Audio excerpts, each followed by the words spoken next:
Good morning, Korea. Isang buwan na lang, uwi na. Magandang experience.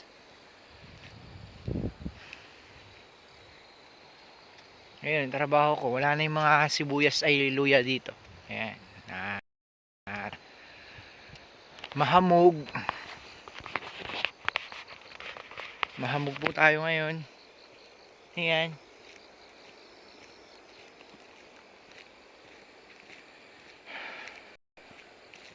Three months lang po ang kontrata ko dito. Ni-enjoy ko lang. Mabait naman po yung amo. Kung sakasakali di makakabalik. Kasi maganda naman po yung sa atin. Pilipino tayo eh. Ayan. Ayan. Doon lang po yung bahay ng amo ko. Ayun. Diba? Ayan. Yan po yung bahay nila. Nilalakad ko lang po pag umaga. Tips lang para magtagal ka sa trabaho. Enjoy mo lang. Normal lang na ma-homesick kasi nasanay ka sa pamilya. Pero okay lang yan. Masasanay ka din. Para sa pamilya yan yung gagawin mo eh. Tsaka kung mapapagalitan, ngiti lang. Hindi ka naman perfecto eh. Sa nagkakamali na mapapagalitan, pwede ka naman mag-sorry eh. Pero wag namang araw-arawin pagkakamali kasi ibang usapan na yan. Andito po tayo sa farm. Ayan po.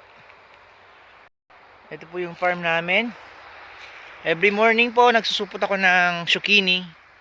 Tapos pagkatapos ko po doon may nakadesignated naman po na trabaho na susunod. At kung sakasali man po na matapos po lahat yung trabaho ko, ay ako na po mismo yung nagkukusang gumawa ng ibang pwedeng gawin. Hindi ko na po kailangan antayin yung sadyang name o boss na mag-utos kasi syempre nandito naman tayo para magtrabaho eh.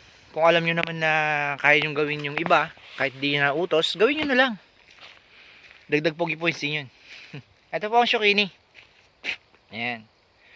Mag-prepare lang po ako ng gamit ko dito sa ayan. Prepare ko lang po yung mga gamit at mag-start na po ako. Ayan. Ayan. Mahirap po talaga ang trabaho. Wala lang po madali eh. Tsaga-tsaga lang po tayo. Sige po, bye.